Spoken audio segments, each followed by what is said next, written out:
अस्सलामुअलैकुम वरहमतुल्लाहि वबरकातुहू। तमाम स्टूडेंट्स को, देखने वालों को बहुत बहुत खुश आमदीद मुबीन अहमद ट्यूटोरियल चैनल पे। इस दुआ के साथ कि आप बहुत ही अच्छे हों, आपके अच्छे पेपर हों। Chapter number 8 mathematical induction, exercise 8.3 के हवाले से हम काम करेंगे। नाम तो चैप्टर का पूरा नाम नहीं लिखा, mathematical induction and binomial theorem पूरा नाम है एक्चुअली। तो अब 8.1 में तो हमने मैथमेटिकल इंडक्शन के हवाले से बात कर ली है, अब बायनोमियल थ्योरम के हवाले से बात होगी। तो देखें पेज नंबर 282 पर मौजूद है ये एक्सरसाइज। इसमें जो क्वेश्चन है, दो सवाल देख लीजिए। क्वेश्चन नंबर 1 है find the middle term in the expansion of this a upon Y minus Y upon A की पावर 12। यानी इसको एक्सपेंड करने पर जो मिडल टर्म आएगी वो क्या होगी। और दूसरा, right in simplified form the term independent of x in this expansion. जब इसको एक्सपेंड करेंगे तो क्या आएगी। देखें वाक़या ये है कि बायनोमियल थ्योरम आपने अप्लाई करना है। आ जाइए, मिडल टर्म फार्मूला अप्लाई करना है यहाँ पर। क्वेश्चन कैसे सॉल्व होगा, तवज्जो रहे। ये है आपके सामने binomial a upon Y minus Y upon A की पावर 12। जब आप इसको एक्सपेंड करेंगे तो रूल के मुताबिक इसमें 13 टर्म्स आएंगी। कितनी? 13 टर्म्स आएंगी। उनमें एक टर्म ऐसी हो, उनमें एक मिडल टर्म होगी। तो हम जानते हैं कि 12 को अगर पावर 12 हो तो खोलने पर 13 टर्म्स आती हैं, तो बीच वाली टर्म कौन सी हो जाएगी? 7। कैसे कैसे पहचाना आपने 7 हो जाएगी? थोड़ा सा इस पर गौर कीजिएगा। ऐसे इसको हम पहचानेंगे कि 7 होगी। ये देखें,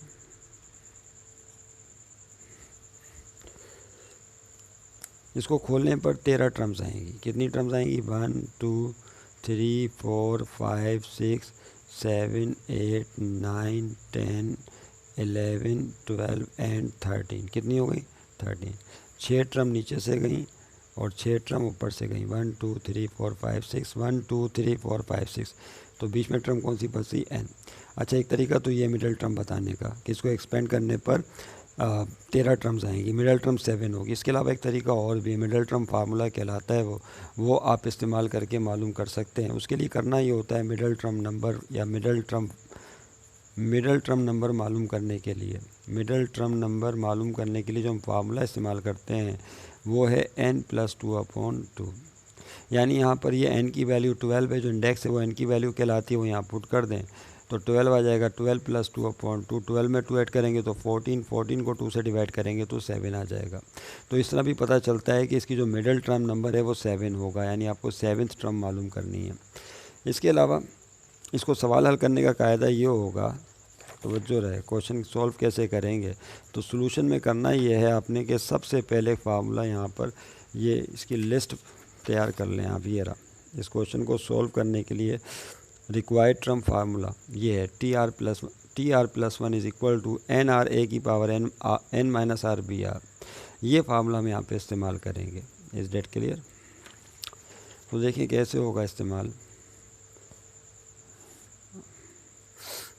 सॉल्यूशन में लिखिए लेट रिक्वायर्ड इक्वेशन बी, क्या लिखना होगा? Let required equation B, required term लिखना था, रिक्वायर्ड मिडल टर्म। असल में टाइम हो गया बहुत ज़्यादा, सुबह होने वाली है और इस तरह की सिचुएशन है, वाइट भी नहीं मिला। खैर, लेट रिक्वायर्ड टर्म बी लिखना है आपने। क्या लिखना है? ये मिल गया। ऐसा भी होता है, इसलिए पेपर देने से पहले आप जो रात आएगी उसमें आराम से नींद ले लीजिएगा लाजमी, ताकि आप बिल्कुल तवज्जो के साथ कमरा इम्तिहान में पेपर दे सकें, पूरी रात नहीं जागिएगा। लेट रिक्वायर्ड मिडल टर्म भी, क्या लिखना था यहाँ पे? Required middle term. हो गया काम, लग रहा है इसका, वाइटो लग गया। वो फार्मूला ये है TR+1 is equal to R+1। R कोई नंबर इंटीजर है। फार्मूला क्या है? NR, जो अभी आपको दिखाया है। अच्छा, अब NR लिखने के भी दो तरीके हैं, उसको आप NCR भी लिख सकते हैं। क्या? NR लिख लें या NCR लिख लें, एक ही बात है। यानी वो जो आपने लिखा था ना इस तरह से, कहाँ चलो बाद में देख लीजिएगा। ए की पावर n माइनस आर और फिर साथ में क्या है बी की पावर आर, इसको नाम देंगे इक्वेशन ए का, फार्मूला ए का। अब जो आपको यहाँ बाइनोमियल गिवन है वहाँ से ए बी एन की वैल्यूज़ यहाँ फिट करेंगे, आर की वैल्यू भी मालूम करेंगे, लेकिन मिडिल टर्म नंबर सबसे पहले आपको पता होना चाहिए। तो मिडिल टर्म नंबर क्या होगा उसके लिए आपको फार्मूला बता दिया। क्या फार्मूला था मिडिल टर्म नंबर मालूम करने का? मिडिल टर्म नंबर यानी इसको 12 टर्म्स को एक्सपेंड करने पर 13 टर्म्स आएंगी, तो बीच वाली टर्म का नंबर कौन सा होगा? Middle term number. तो वो मालूम करने का क्या फार्मूला है अभी हमने डिस्कस किया, आपसे दोबारा लिखेंगे फेयर में n+2/2। n से मुराद यहाँ पे कौन है? तवज्जो रहे, n से मुराद यहाँ पे इंडेक्स है यानी ये पावर।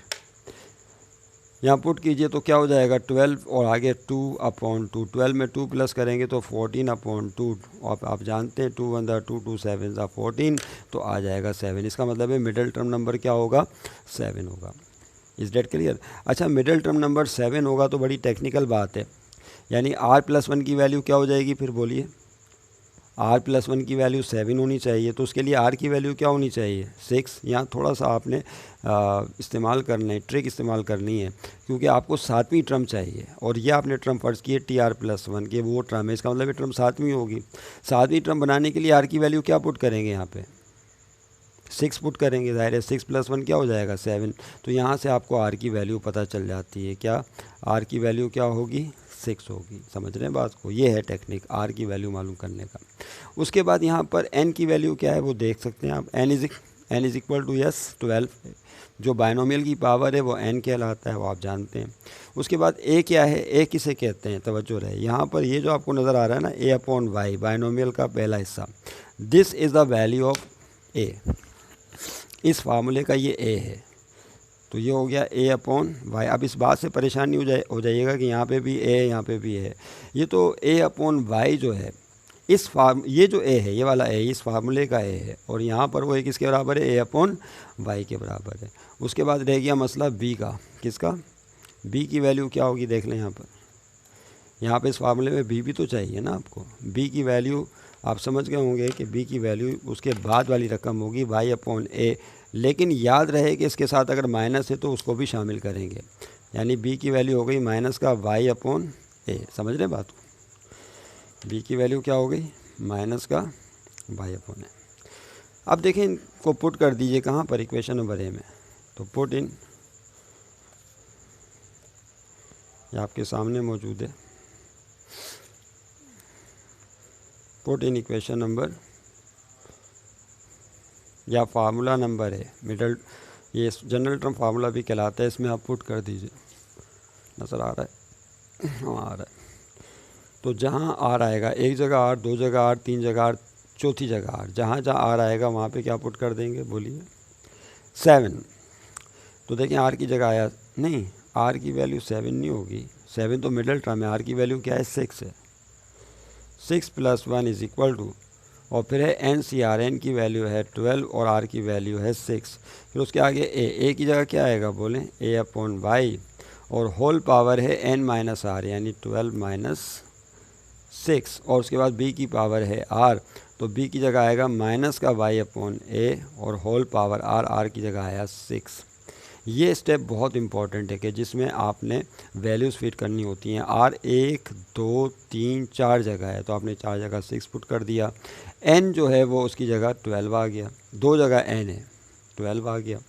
a की जगह a/y यानी बाइनोमियल का पहला हिस्सा, और इनटू फिर b की पावर r, तो b की जगह क्या आएगा? दूसरा पार्ट y/a। अगर माइनस है तो यहाँ माइनस भी लिखना पड़ेगा, और ऊपर पावर है r, तो r की जगह 6 आ गया। अब सिर्फ सिंप्लीफाई करना है, 12c6। इसको कैसे सिंप्लीफाई करेंगे? तो इसको सिंप्लीफाई करने के लिए फार्मूला लगाते हैं, NCR फार्मूला। NCR फार्मूले से सिंप्लीफाई हो जाता है। देखें ये फार्मूला आपके सामने मौजूद है, इसको देख लीजिएगा ज़रा इस फार्मूले को। 12c6 को कैसे सॉल्व करते हैं, ये जो पोर्शन है इसके लिए NCR फार्मूला लगाया जाता है। मैं चाह रहा था कि आप एक दफ़ा समझ लें इस फार्मूले को। NCR फार्मूला ये है, ये NCR फार्मूला। याद है कि NCR को इस तरह भी लिखा जाता है, n और r। फार्मूला ये है n/n - r factorial into r factorial. ये साइन फैक्टोरियल की कहलाती है। ओके, कैलकुलेटर से भी निकल जाती है। अब देखिए क्या होगा, यहाँ पर हमें किसकी वैल्यू चाहिए? 12c6 की वैल्यू चाहिए। तो 12C6, तो इसका मतलब ये हुआ 12C6, तो n की जगह क्या आएगा बोलें 12 और r की जगह है 6, r की जगह कौन है 6, तो इसको सिंप्लीफाई करें n फैक्टोरियल, तो ये हो जाएगा 12 फैक्टोरियल अपॉन में n माइनस आर, यानी 12 माइनस 6 फैक्टोरियल, और साथ में r फैक्टोरियल है यानी 6 फैक्टोरियल। 12 फैक्टोरियल को खोलें तो अच्छा फैक्टोरियल को खोलना आता है ना, 12 मल्टीप्लाई 11, यानी ये 1 तक जाता है, लेकिन मर्ज़ी आप जहाँ भी जाके रोक दें। 12 मल्टीप्लाई बाय 11 फिर मल्टीप्लाई बाय, इस तरह चलता रहता है, लेकिन यहाँ जगह नहीं बनेगी, मैं यहाँ लिख रहा हूँ इसको यहाँ से। 12 फैक्टोरियल को खोलिए तो 12 multiply 11 multiply 10 multiply 9 multiply 8 multiply 7 multiply 6, 5 4 3 2 1, वहाँ तक जाएगा 1 तक, लेकिन हम 6 पे लाके इसको रोक रहे हैं। तो फैक्टोरियल क्यों रोक रहे हैं इसका जवाब भी पता चल जाएगा। अब देखिए क्या होगा, 12 में से 6 गया तो क्या बचा 6 फैक्टोरियल, और ये वाला जो 6 फैक्टोरियल है इसको भी आप खोल सकते हैं 3 मल्टीप्लाई 2 मल्टीप्लाई 1। अब देखें क्यों रोका था, आप समझ गए होंगे, 6 फैक्टोरियल से कट जाएगा। उसके बाद देखें क्या होगा, 3 1 द 3, 3 4 द 12, फिर 2 1 द 2 एंड 2 2 द 4, जिस तरह चाहे आप इसको सॉल्व कर लीजिए। तो ऊपर क्या बचेगा 2 multiply 11 multiply 10 multiply 9 multiply 8 multiply 7, और फिर इन तमाम रकमों को मल्टीप्लाई कर लीजिए। मल्टीप्लाई करने के बाद जो भी अदद आए उसको यहाँ पर नोट डाउन कर लीजिए। यस, इसको मल्टीप्लाई कीजिए तो देखें क्या हो जाएगा, 2 मल्टीप्लाई, कैलकुलेटर आपके सामने, 11 आ गया, नहीं तो वही हो गया, 2 multiply 11 multiply 10 multiply 9 multiply 8 multiply 7, 8 9 8 7, तो ये क्या हो जाएगा बोलें 110880। है तो बहुत ही बड़ी रकम आ रही है। 110 लिख लेते हैं, चले 12 से 110880 ये वैल्यू बता रहा है ये। आइए कैलकुलेटर से डायरेक्ट निकालते हैं वो 12C6 को। ये है 12, यहाँ पे NCR का बटन दिया हुआ है कहीं पे, ये रहा, और साथ में क्या है 6, तो निकालेंगे तो क्या आएगा, तो 924 आ रहा है। तो इतनी बड़ी वैल्यू कैसे आ रही है, तो NCR में n factorial upon n minus r factorial, फिर है r factorial, 12 n minus r, यानी 12 में से 6 को माइनस करेंगे। 12 फैक्टोरियल को खोलेंगे तो 12 इंटू 11 इंटू 10 9 8 7, और फिर 6 फैक्टोरियल पे आके रोक दिया आपने इसको। फिर यहाँ पे क्या होगा, 3 4 12 हो गया। हाँ, ये 6 फैक्टोरियल था, क्या था यहाँ पे 6 फैक्टोरियल था ना, तो फिर इसको 6 से स्टार्ट करना था, ये हमसे हो गई यहाँ पे मिस्टेक। लेकिन ये तो आपको समझाने के लिए बता रहे हैं कि कैसे खोलते हैं। वहाँ पे तो आपने इम्तिहान में सिर्फ इस कैलकुलेटर के ज़रिए उसको सॉल्व करना है, लेकिन फिर भी आप इसको समझें कि क्या हुआ है यहाँ पे। 6 फैक्टोरियल में 6 multiply 5 multiply 4 multiply 3 multiply 2 multiply 1 तक जाएगा ये, और फिर देखिए रकमें की जो जो कट रही होंगी उनको हम काट देंगे। समझने बात को, इस तरह से कटिंग होगी। कटिंग होने के बाद जो जवाब आएगा उसको लिखेंगे। लेकिन याद रहे कि 12C6 जो है उसकी वैल्यू जो है आप कैलकुलेटर से निकाल सकते हैं। आपने लिखना होगा 12, फिर ये NCR का ये वाला बटन नज़र आ रहा है, NCR लिखा हुआ है, इस पर लिख के आपने लिखना है 6 और इज़ इक्वल टू दबा देना है, तो ये आ जाएगा 924। तो अब देखिए क्या होगा, T7 हो जाएगा ये। T6 + 1 क्या होता है 7, तो 7वीं मिडल टर्म है। 12C6 की वैल्यू आ गई है 924, यानी 924। उसके बाद देखिए क्या होगा यहाँ पे, a/y की पावर, 12 में से 6 गया तो 6 बचेगा। ये इवन पावर माइनस को प्लस कर देगी, और उसके बाद क्या होगा y/a की पावर 6। अब देखिए क्या करेंगे यहाँ पर, T7 मिडल टर्म 924, ये पावर 6 a पे भी आएगी और y पे भी आएगी, तो ये हो जाएगा a की पावर 6 अपॉन y की पावर 6। इसी तरीके से ये पावर 6 y पे भी आएगी और a पर भी आएगी। तो अब देखें क्या होगा, 924 जगह ख़त्म हो रही है यहाँ पे, यस 924, यहाँ कटिंग हो जाएगी, y की पावर 6 से y की पावर 6 कट गया, और a की पावर 6 से a की पावर 6 कट जाएगा, तो 7वीं मिडल टर्म हासिल हो जाएगी 924। तो आपने देखा रिक्वायर्ड मिडल टर्म, ये रिक्वायर्ड मिडल टर्म आ गई इसके एक्सपेंशन में। यानी जब आप इसको एक्सपेंड करेंगे बायनोमियल को तो 13 टर्म आएंगी, लेकिन उसमें जो 7वीं टर्म होगी वो होगी 924। Required middle term, this will be your answer. उम्मीद है आपकी समझ में बात आ गई होगी, लेकिन NCR वाले चीज़ को जो है आप फार्मूले को अप्लाई करना सीख लीजिए। उसके बाद देखें क्या होगा। अगला जो क्वेश्चन है आपके पास वो ये रहा। इस क्वेश्चन में इसी बिल्कुल यही मेथड है, लेकिन थोड़ा सा अंदाज़ आगे जाके बदल जाएगा। क्या कह रहे हैं ज़रा गौर कीजिए। Right in simplified form the term independent of x in the expansion of this. यानी जब इसको एक्सपेंड करेंगे रूट एक्स प्लस 2/x² की पावर 10 को एक्सपेंड करेंगे तो 11 टर्म्स आएंगी, क्योंकि हमेशा टर्म्स की तादाद इंडेक्स से एक ज़्यादा होती है। उनमें वो टर्म बतानी है जो इंडिपेंडेंट ऑफ एक्स हो। इंडिपेंडेंट ऑफ एक्स का मतलब ये है कि उसमें एक्स मौजूद ना हो। Is that clear? तो सोल्यूशन में सबसे पहले हम कायदा वैसे ही होगा लिखने का, लिखेंगे लेट TR+1 क्या, या the required term independent of x B, जिस तरह चाहे आप लिख लें, जिस तरह उसमें लिखा था। Let required term independent of x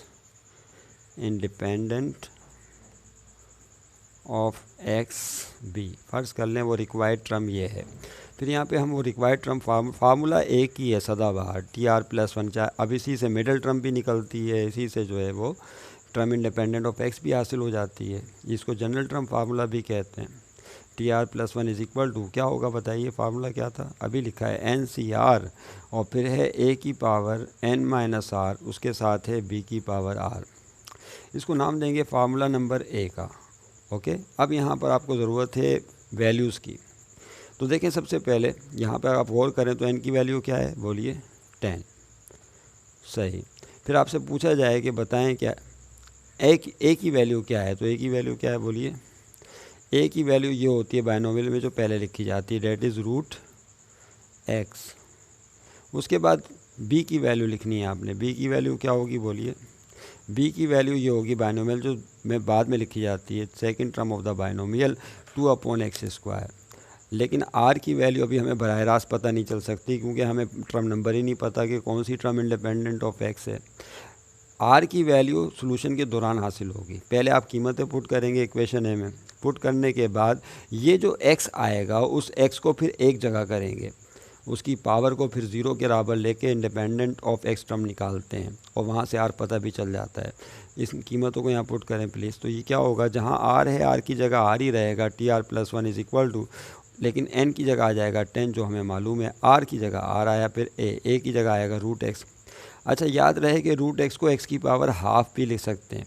क्या, जो √x है इसका मतलब क्या होता है, x की पावर हाफ, रूट को हटा के पावर हाफ लिख लें तो क्या हो जाएगा देखें, a की जगह x की पावर हाफ यानी √x आ गया, n-r पे कौन है साथ में 10, माइनस r की जगह r ही रहेगा, उसके आगे मौजूद है b की पावर r, तो b की जगह है 2/x² और होल पावर है r की जगह फिर r आएगा। फिर से देखें यहाँ पे क्या किया, TR+1 is equal to NCR, n की जगह 10 है, n की जगह क्या है, n की वैल्यू 10 है यहाँ पर। फिर है a की पावर r, तो a की जगह है √x जिसको x की पावर हाफ लिखा, और होल पावर यहाँ पे n-r है फार्मूले में, तो 10-r आ गया। उसके बाद है फार्मूले में b की पावर r, तो b की जगह 2/x² और r की जगह r ही रहा।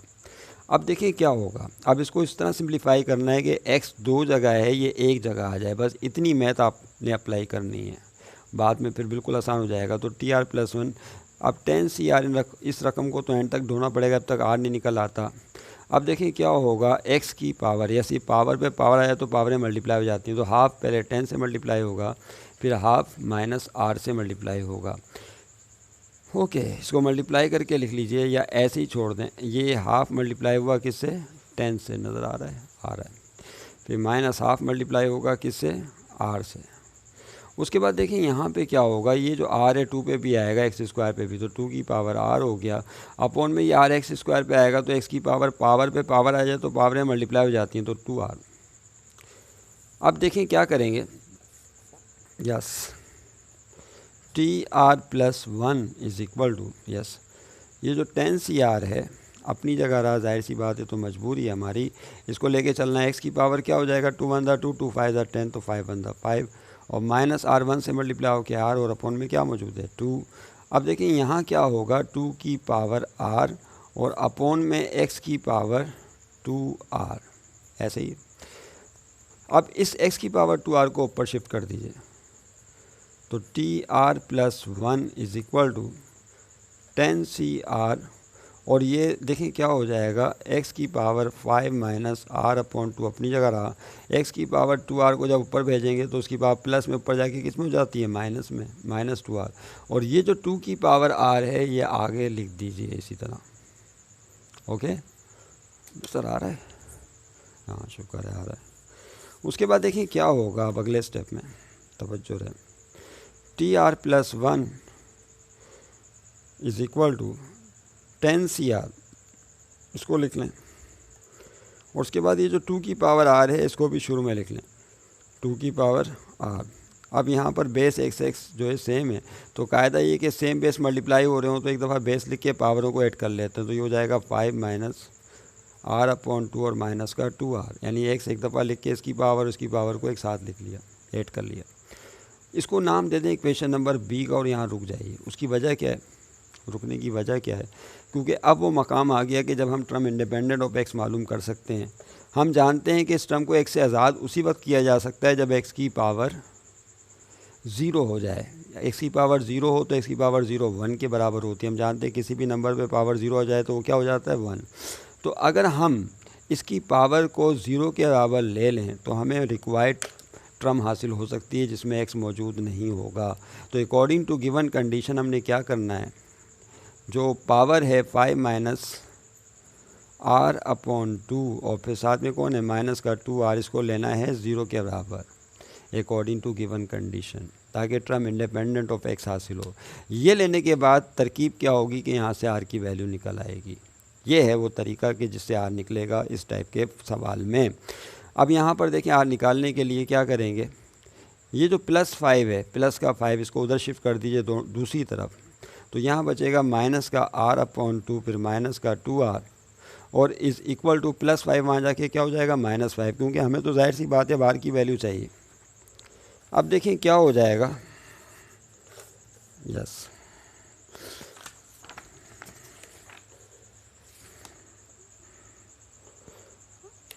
मेरा ख्याल पेज फिर चिपक गया आपस में, चलें कोई बात नहीं, थोड़ा सा टाइम और सही। अब देखें यहाँ पे क्या होगा, यहाँ पे 2 LCM ले लीजिए, तो ये 2 से कट गया, -r बचेगा, 2r से डायरेक्ट मल्टीप्लाई होकर हो जाएगा 4r, क्योंकि इसके नीचे था 1, तो 2 1 2 तो LCM आ गया था, इज इक्वल टू -5। अब देखिए क्या होगा, 2 माइनस उधर चला जाएगा, -r और -4r कितने हो जाएंगे, क्योंकि इसका कोफिशिएंट 1 है, माइनस माइनस प्लस होता है, ऐड कर लेंगे, माइनस का हो जाएगा 5r इज इक्वल टू, ये 2 ऊपर उधर जाके -5 से मल्टीप्लाई होगा, नज़र आ रहा है, हाँ आ रहा है। उसके बाद देखिए क्या होगा, माइनस का 5r is equal to minus plus minus 5 to the 10, is let clear, क्या हो गया 5 टू द 10। अब देखिए यहाँ माइनस माइनस से कट जाएगा और 5 को उधर भेजते हैं तो डिवाइड में चला जाएगा, 10/5, 5 वन द 5, 5 टू द 10, तो r की वैल्यू हो जाएगी 2। इस तरह से हमें r की वैल्यू हासिल होगी और इस r की वैल्यू को हम इक्वेशन b में पुट कर देंगे जो हमने यहाँ बनाई थी। This is your equation b। तो put in equation number b, नज़र आ रहा है, put in equation number B में पुट कर दें। इक्वेशन बी आपके सामने आपको दिख रही होगी, यहाँ पर इसको पुट करना है इक्वेशन बी में। आर की वैल्यू किसे, 2 को, आर की वैल्यू 2 हासिल हो गई है, इसको इक्वेशन नंबर बी में पुट कर दें। यहाँ पर ये रही इक्वेशन बी, आर की वैल्यू है 2। तो देखिए क्या हो जाएगा, अब टी आर की जगह आया, कितनी जगह आर की जगह 2 आएगा, 1 2 3 4 5, लेकिन नहीं 1 2 3 जगह आर की जगह 2 आएगा। क्यों, अब आप सोच रहे होंगे वहाँ पे भी तो आर है। 2 + 1 इज इक्वल टू, अब देखें क्या होगा, 10, यहाँ पे तो आर की जगह आ जाएगा 2 और फिर यहाँ 2 की पावर आर की जगह फिर क्या आएगा 2, समझ में आता है। लेकिन यहाँ आर की जगह 2 नहीं पुट करें, बल्कि क्योंकि इस पूरी रकम को आपने किसके बराबर लिया हुआ है, बोलिए 0 के बराबर, क्योंकि आर की जगह 2 पुट करेंगे भी तो सॉल्व करने पर क्या हो जाएगा 0, तो डायरेक्ट ही 0 पुट कर दें जो आपने लेट किया था। जैसे ही यहाँ 0 आएगा तो x की पावर 0 क्या बन जाएगी, बोलें 1, क्योंकि किसी भी अदद पे पावर 0 आया तो 1, इस तरह x हो जाएगा साफ। अब इसके साथ ही हमें 10c2 की वैल्यू भी निकालने में आसानी हो जाएगी। तो यहाँ पे देखें क्या होगा, यस नज़र आ रहा है आपको, 10 10C2 NCR formula, NCR value 10C2 की होती है 45। तो यहाँ पे देखिए क्या होगा, T थर्ड टर्म, साथ में ये भी पता चल गया कि वो टर्म तीसरी होगी जो इंडिपेंडेंट ऑफ x होगी। 10C2 की वैल्यू आ गई है 45 और 2 का स्क्वायर क्या होता है, 2 का स्क्वायर होता है 4 और ये वैल्यू x की पावर 0 क्या हो गई है 1। अब देखिए क्या होगा, T3 इज इक्वल टू 45 को मल्टीप्लाई कर दीजिए 4 से, तो ये हो जाएगा 180 required term independent of x। तो ये वो ट्रम है जो कि x से आज़ाद है, required term independent of x। Mubeen Ahmad tutorial को सब्सक्राइब कीजिए, लाइक कीजिए, कमेंट कीजिए, शेयर कीजिए और बताइए कि किस तरह से हम इस चैनल को मज़ीद जो है बेहतर कर सकते हैं। इसकी खामियां और इसमें जो कमियां हैं उनको आशिकार कीजिए ताकि हम उसे दूर करके चैनल को बेहतर से बेहतर सर्विस जो है तलबा को दे सके, प्रोवाइड कर सके। अपनी दुआओं में बहुत याद रखिए, अपना ख्याल रखिए। Thank you very much. मिलेंगे फिर नेक्स्ट। ये एक्सरसाइज 8.3 मुकम्मल हो गई, इसके साथ ही चैप्टर 8 भी कंप्लीट हो जाता है। अब इंशाल्लाह किसी नेक्स्ट चैप्टर में मुलाकात होगी। खुदा हाफिज़।